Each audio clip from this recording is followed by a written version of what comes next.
Hello, English learners, and welcome to the Daily English Podcast. I'm your host, Paul. How are you doing today? I'm doing well, thank you. Excited to chat about English learning today. Me too. Yeah. In my experience, one of the trickiest things about learning English is making that leap from understanding to actually speaking. Have you noticed that too? Absolutely. It's incredibly common. Many learners find they can read articles, watch movies, maybe even understand a podcast like this one, but when it comes to speaking themselves, it's like hitting a wall. Exactly. So let's try to break down that wall today.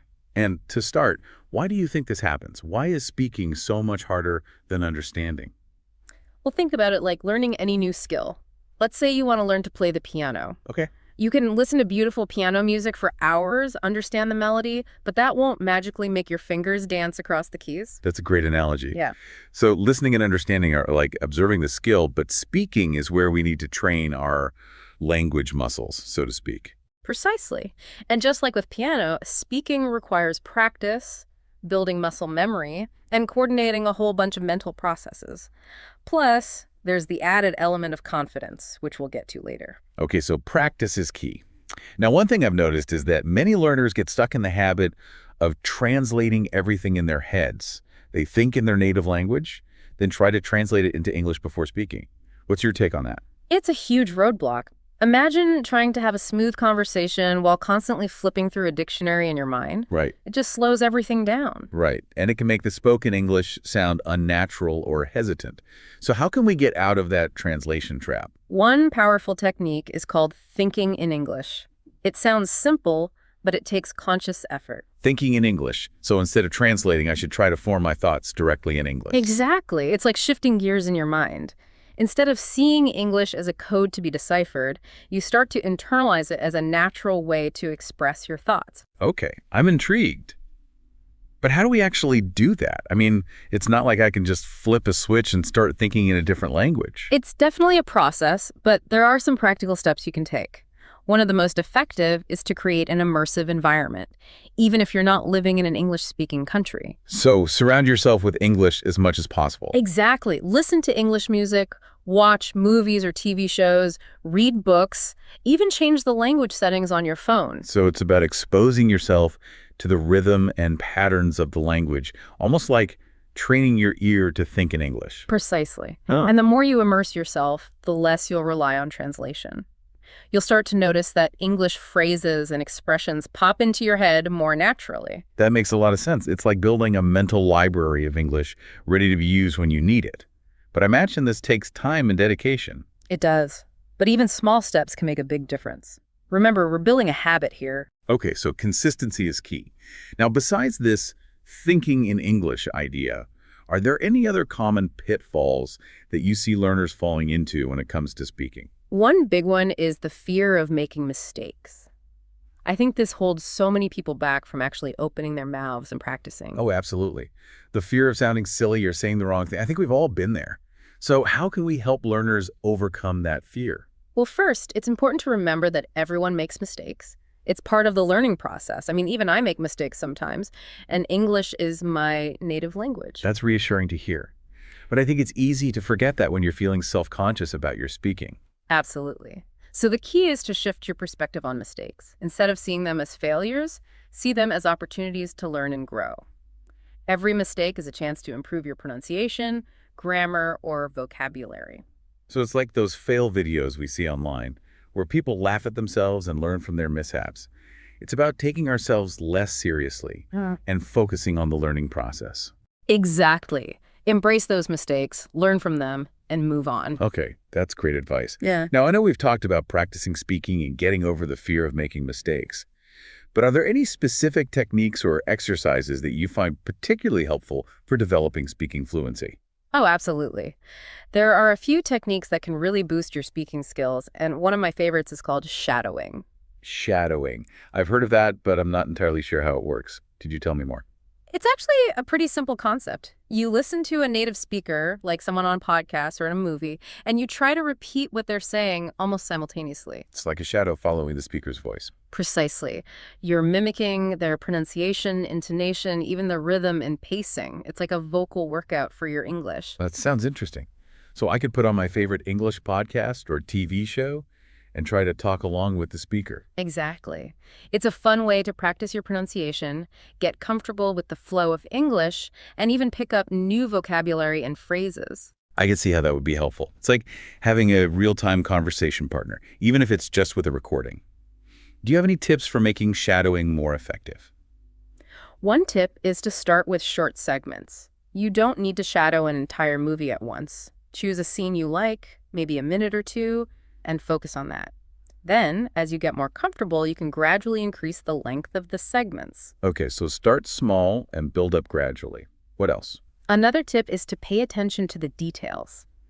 Notice how the speaker pronounces certain words, where they put the stress, and how their intonation changes throughout the sentence. So it's not just about repeating the words, but really trying to imitate the nuances of their speech. Exactly. The more you pay attention to those details, the more natural your own spoken English will become. Wow, this shadowing technique sounds like a really powerful tool. I'm definitely going to give it a try. I encourage you to. It's a fun and effective way to improve your speaking fluency. So we've talked about thinking in English, overcoming the fear of making mistakes, and this amazing shadowing technique. What other tips do you have for building speaking confidence? I know practice is important, but are there any specific ways to make that practice more effective? One of the things I always tell my students is don't underestimate the power of simple, everyday phrases. You mean things like, hello, how are you, or thank you? Exactly. These phrases might seem basic, but they're the building blocks of any conversation. And having a solid grasp of these common phrases can make you feel much more confident and comfortable when you're speaking English. That makes sense. It's like having a set of tools you can always rely on no matter what the conversation throws your way. Precisely. So I encourage learners to focus on mastering these phrases. Practice saying them out loud in different contexts until they feel natural and effortless. So it's not just about knowing the words, but really owning them, making them part of your active vocabulary? Exactly. It's about being able to use these phrases without hesitation, without having to think too hard. And that kind of fluency comes with practice and repetition. Got it. So focus on those everyday phrases, practice them until they feel like second nature. What other tips do you have for making the most of our speaking practice? Another simple but effective technique is recording yourself speaking. You mean like talking into my phone? I do that all the time, but usually it's just me complaining about the traffic. Well, next time, try recording yourself speaking English. Maybe choose a topic you're interested in or even read a short article aloud. Then listen back to the recording and pay attention to your pronunciation, fluency, and overall clarity. That's a great idea. That's like having your own personal language coach in your pocket. Exactly, and it can be really eye-opening. You might be surprised by what you hear, both good and bad. I can imagine. It's like seeing yourself from a different perspective. What kind of things should I be listening for when I review these recordings? Well, first, pay attention to your pronunciation.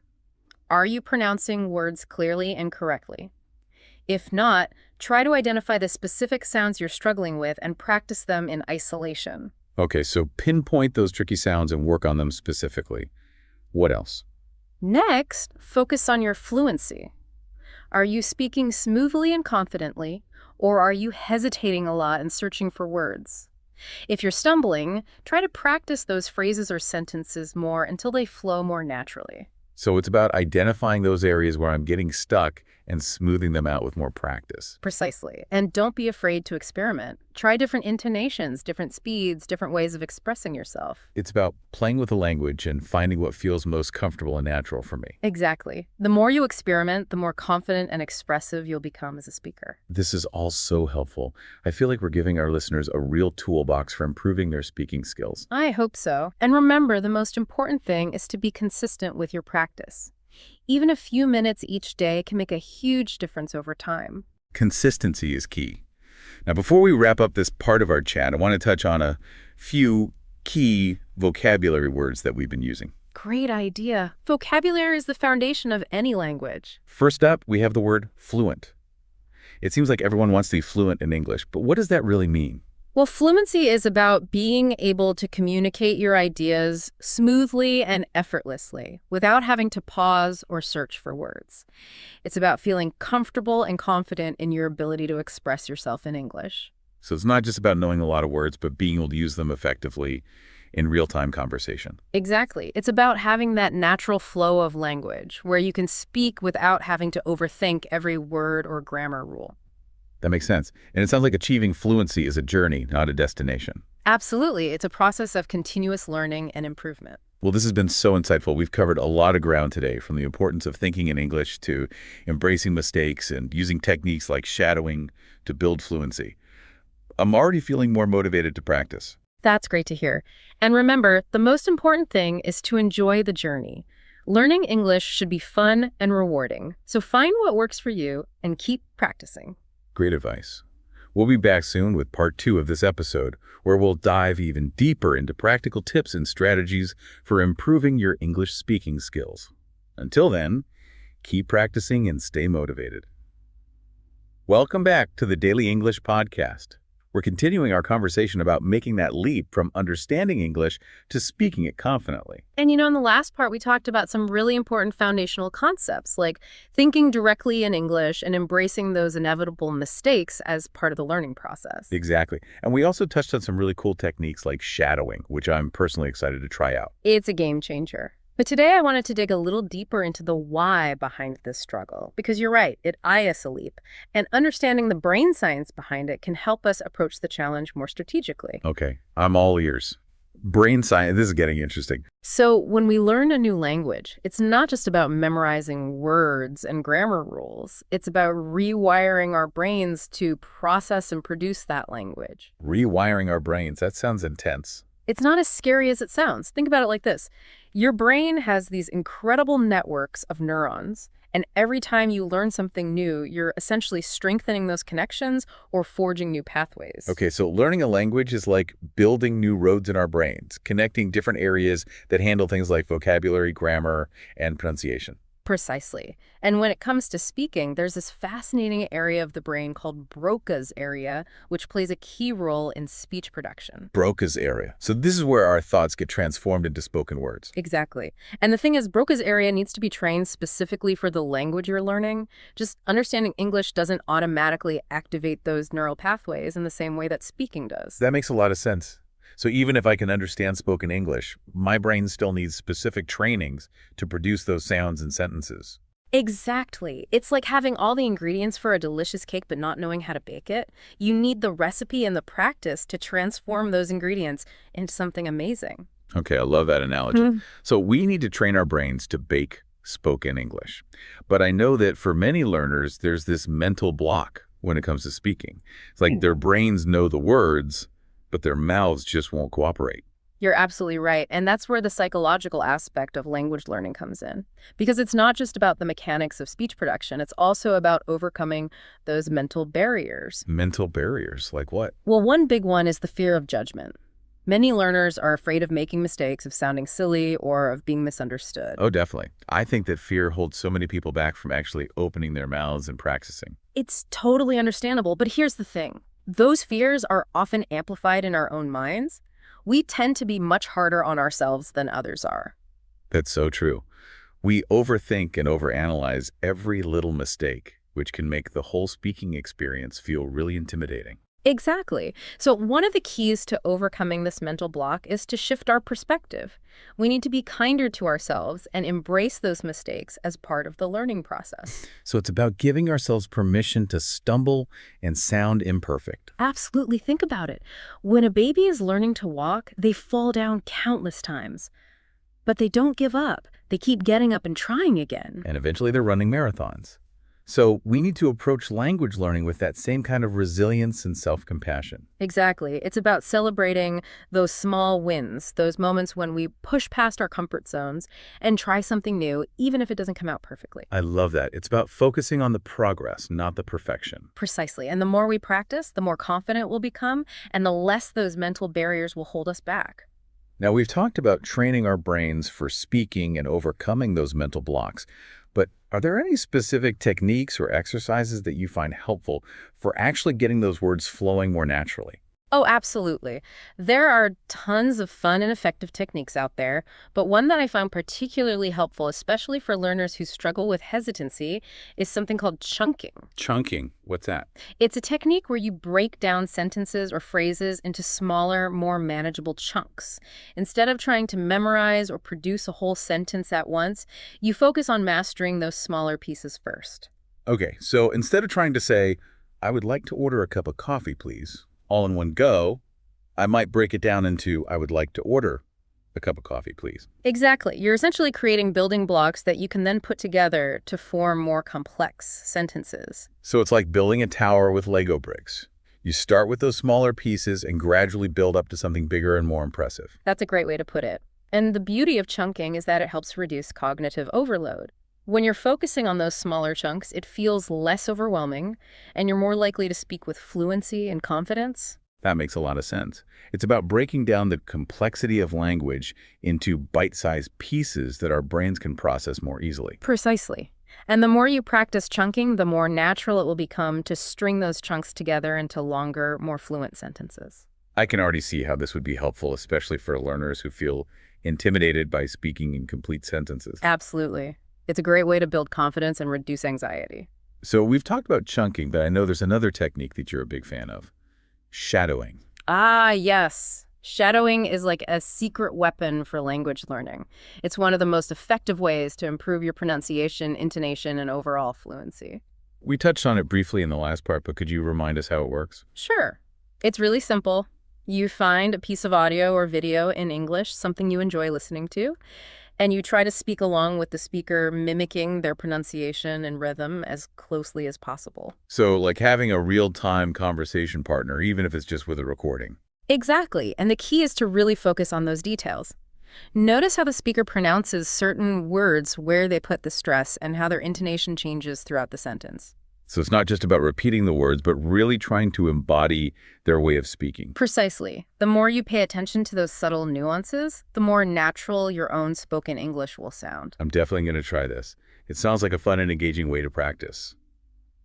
Any tips for making shadowing more effective? One tip is to choose material that's slightly above your current level. You want it to be challenging, but not so difficult that you get discouraged. Okay, so something that stretches my abilities but doesn't feel completely overwhelming. What else? Another tip is to break down the material into smaller chunks. You don't need to shadow an entire movie or podcast episode at once. Start with a few sentences or a short paragraph and gradually work your way up to longer segments. So start small and build up gradually. That seems to be a recurring theme in language learning. It's true. Consistency and gradual progress are key. And one more tip for shadowing. Don't be afraid to record yourself and listen back. It can be really helpful to hear how you sound and identify areas where you can improve. That's a great idea. It's like having your own personal language coach in your pocket. Exactly. And the more you practice shadowing, the more you'll start to internalize those sounds and rhythms of English, and the more natural your own speaking will become. This is also helpful. I'm already feeling more motivated to practice my speaking skills, but I know that for many learners, speaking in real-life situations can still feel intimidating. Absolutely. Stepping outside of your comfort zone and speaking English in the real world can be nerve-wracking, but it's also one of the most rewarding aspects of language learning. So how can we bridge that gap between practicing in isolation and actually using our speaking skills in real-life conversations? Well, one of the best ways is to create opportunities for meaningful interaction in English. And that doesn't necessarily mean traveling to an English-speaking country. There are plenty of ways to do this right where you are. Okay, I'm intrigued. Give me some examples. Well, for starters, think about your hobbies and interests. Are there any groups or activities in your community where you could use English? So if I love to cook, maybe I could join a cooking class taught in English. Or if I'm a movie buff, I could join a film discussion group. Exactly. It's about finding those natural contexts where you can practice your speaking skills in a way that's fun and engaging. That makes so much sense. It's about connecting your passion with your language learning goals. What other options are there for finding speaking opportunities? Well, in this digital age, we have access to a whole world of language learning resources online. Have you ever tried language exchange apps or websites? I've heard of them, but I've never actually used one. How do they work? They're essentially platforms where you can connect with other language learners from around the world. You can find a partner who's learning your native language, and you can both help each other practice. So I could connect with someone who's learning, say, Spanish, and we could spend some time speaking in English, then switch to Spanish. Exactly. It's a great way to get real-life conversation practice, learn about different cultures, and make new friends along the way. That sounds fantastic. I'm definitely going to check out those language exchange platforms. I highly recommend it. And there are tons of other online resources you can explore, online conversation groups, virtual language cafes, even online tutoring sessions with native speakers. Wow, there's a whole world of possibilities out there. And I think the key takeaway here is that we don't have to wait until we're fluent to start speaking. You're absolutely right. The sooner you start speaking, even if it's just a few words or simple phrases, the faster you'll progress. It's about taking those small steps, embracing those mistakes, and finding those opportunities for meaningful interaction. Precisely. And remember, the journey of language learning is a marathon, not a sprint. So be patient with yourself, celebrate those small wins, and most importantly, have fun along the way. Great advice.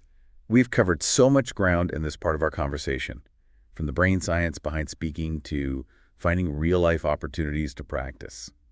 I'm feeling super inspired to keep pushing forward on my own language learning journey. That's fantastic to hear. And remember, you're not alone on this journey. There are millions of English learners around the world facing the same challenges and celebrating those same victories. That's a great reminder. We're all in this together. We'll be back soon with the final part of this episode, where we'll wrap up our conversation and leave you with some final thoughts and motivation to keep practicing your English speaking skills. Until then, keep those words flowing. Welcome back to the Daily English Podcast. It's been an amazing journey exploring the ups and downs of speaking English, hasn't it? It really has. We've covered so much ground, from understanding the brain science behind speaking to overcoming those mental barriers and finding practical techniques to boost fluency. And, through all these conversations, I keep coming back to one central theme: the power of mindset. Absolutely. Your mindset plays a huge role in your language learning success. It's about how you approach challenges, how you view mistakes, and how you stay motivated even when things get tough. So it's not just about the techniques and strategies, but about cultivating that inner belief in yourself and your ability to learn. Precisely. And one of the most important aspects of mindset is setting realistic expectations. Because let's face it, learning a new language takes time and effort. It's not a quick fix. It's like trying to build a skyscraper overnight. Yeah. It's just not going to happen. Exactly. And when we set unrealistic expectations like, I want to be fluent in 3 miles, we're setting ourselves up for disappointment and frustration. So it's about finding that balance between ambition and patience. We want to challenge ourselves, but we also need to be kind to ourselves and acknowledge that progress takes time. Precisely. And I think it's also important to define what fluency means to you personally, because fluency isn't just about speaking perfectly or sounding like a native speaker. It's about being able to communicate effectively and confidently in different situations. So it's about setting those personal goals that align with our own motivations for learning English. Exactly. If you're learning English to travel, your definition of fluency might be being able to order food, ask for directions, and have basic conversations with locals. But if you're aiming to work in an English-speaking environment, your fluency goals might be much higher. That makes sense. It's about tailoring our approach to our own individual needs and aspirations. And one of the most effective ways to cultivate a growth mindset is to focus on those small wins, those moments of progress that keep you motivated. So instead of dwelling on what I still don't know, I should celebrate how far I've come. Absolutely. Every time you learn a new word, understand a complex sentence, or have a successful conversation in English, acknowledge that progress. Give yourself credit for those small victories. That's a great reminder. It's easy to get caught up in the challenges and forget to appreciate how much we've already learned. It's so true. And those small wins, those moments of accomplishment, are what fuel our motivation and keep us moving forward on this language learning journey. So it's not just about the end goal, but about enjoying the process and celebrating those milestones along the way. Exactly. And another important aspect of mindset is resilience. Because let's be honest, there will be times when you feel frustrated, discouraged, or even tempted to give up. Those moments when you feel like you're hitting a wall, and no matter how much you practice, you're just not making progress. It happens to all of us. But the key is to not let those setbacks define you. It's about bouncing back, learning from those challenges, and finding ways to overcome them. So it's about having that grit, that determination to keep going, even when it's tough. Exactly. And one of the best ways to build resilience is to surround yourself with a supportive community. Find language learning partners, join online forums or groups, connect with other learners who understand your struggles and can cheer you on. That makes so much sense. It's like having a cheering section to help you stay motivated and accountable. Precisely. And remember, you're not alone on this journey. There are millions of English learners around the world facing the same challenges and celebrating those same victories. That's a great reminder. We're all in this together. Absolutely. And one of the most powerful tools for cultivating a positive mindset is gratitude. Gratitude. How does that apply to language learning? Well, when we practice gratitude, we shift our focus from what we lack to what we already have.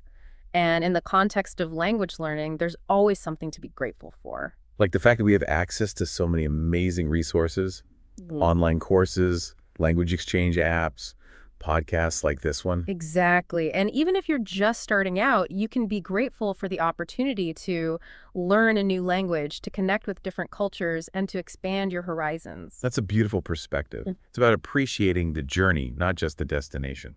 And when we approach language learning with that sense of gratitude, we're more likely to enjoy the process, to stay motivated, and to persevere even when challenges arise. Well, this has been such an inspiring conversation. We've covered so much ground in these 3 parts, from the practical techniques to the power of mindset and the importance of community. I hope our listeners are feeling energized and ready to take their English-speaking skills to the next level. Me too. And to all of our amazing listeners out there, remember, speaking English is a skill that can be learned and improved with practice, dedication, and a positive mindset. Don't be afraid to make mistakes.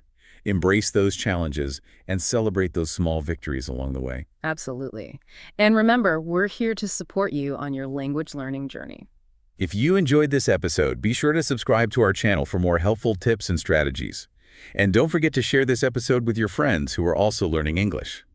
Until next time, happy learning.